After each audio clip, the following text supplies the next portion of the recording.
Bonjour, alors une réponse à une question d'Emmanuel qui me pose dans la question sur la vidéo sur l'autonomie psychique.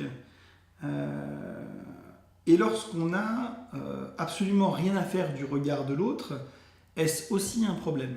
Alors, elle me pose cette question parce que dans la vidéo sur l'autonomie psychique que je vous invite à aller regarder, j'explique qu'à mon avis, un des critères de bien-être, c'est de ne pas avoir besoin des autres, et notamment du regard bienveillant de l'autre, pour aller bien, hein, et d'être suffisamment bien soi-même seul, pour ne pas se mettre en danger quand quelqu'un d'autre ne nous aime pas ou ne nous envoie pas un élément positif, un reflet de soi-même positif. Bon.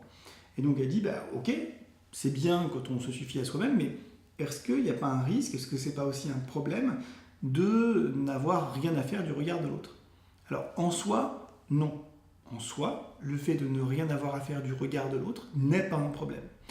Cependant, ça peut exprimer un fonctionnement cognitif qui, lui, peut poser problème dans certains cas, qui sont des cas rares selon moi.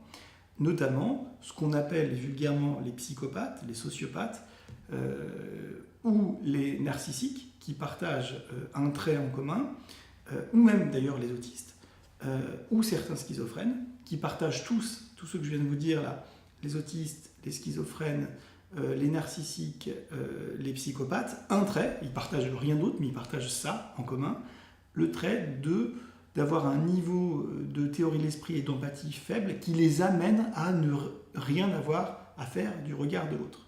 D'accord ? Ce n'est pas le cas pour tous, mais là j'essaie de schématiser pour vous dire qu'ont en commun l'ensemble des personnes qui souffrent de ces troubles-là, le plus souvent, le fait de ne pas donner un crédit très élevé au regard de l'autre. Eh bien, dans ces cas-là, c'est un symptôme. Donc c'est un problème parce que c'est un symptôme de leur trouble. Ce n'est pas qu'ils vont très bien sans le regard de l'autre, mais qu'ils en bénéficient quand le regard de l'autre est positif. Je sais pas, par exemple, je vais très bien sans qu'on me fasse de compliments, mais si quelqu'un me fait un jour un gentil compliment, ben je vais être ravi. Là, c'est pas ça. Là, ils se moquent du regard de l'autre. Non pas parce qu'ils vont bien tout seuls, mais parce que le regard de l'autre, ils ne le perçoivent, enfin en tout cas pas de la même manière que ceux qui ne souffrent pas de ces pathologies-là.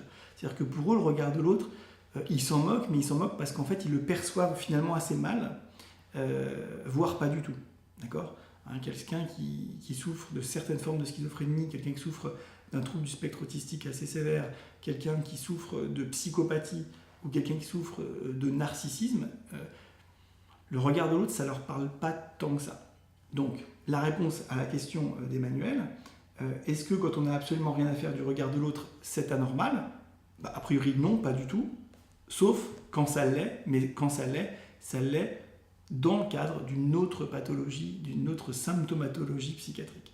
J'espère que c'était clair. N'hésitez pas à mettre dans les commentaires si ce n'était pas clair et j'essaierai de répondre au mieux. Je vous dis à très bientôt dans une autre vidéo. Bye.